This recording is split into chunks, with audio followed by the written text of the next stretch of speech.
In English?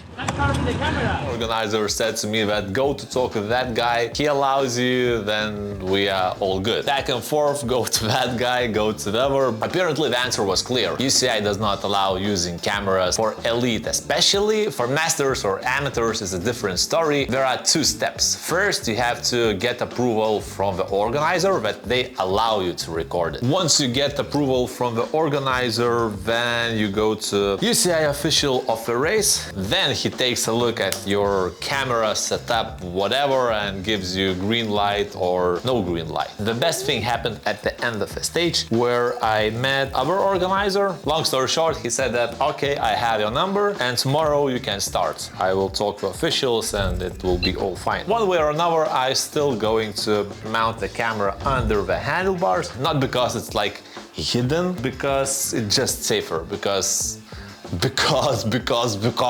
it's actually safer here. When the camera is under handlebars, you can see a lot better the steepness, the terrain, and how bad and scary it might get. Actually, sometimes I think that I could just put it on top and forget it. It's just nicer view here. With IC, it's not going to be straight, it looks bad. Nonetheless, we are back with filming races.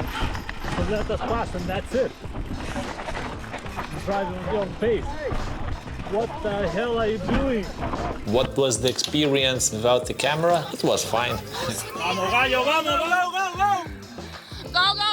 I kind of even thought that it's my mission to record races and do analysis and just share things with the world, and then it was taken away. It wasn't that bad actually, but it's still nicer to have the camera because you can record crashes, you can record emotions, best experiences, hours as well, so it's a pro to have camera with you. If you still don't know, I'm using 5000 milliampere hours power banks. Basically with 5000s and the battery inside the GoPro, you can get away with more than 5 hours of recording, so that's quite a lot.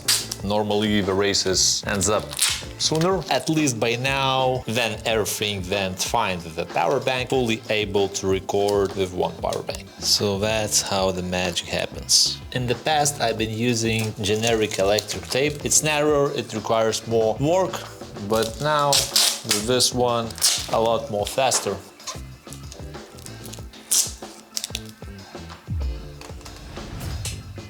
Alright, so that's pretty much the setup I need. Power bank with the camera in front, so it's neatly placed there. What else remaining for today? Reducing the tires pressure, because I've been running 1.3 and 1.45 on the time trial, because it was pretty much fast rolling in most sections. And in the gravel it was slippery as hell, so not too good for 2.4 tires.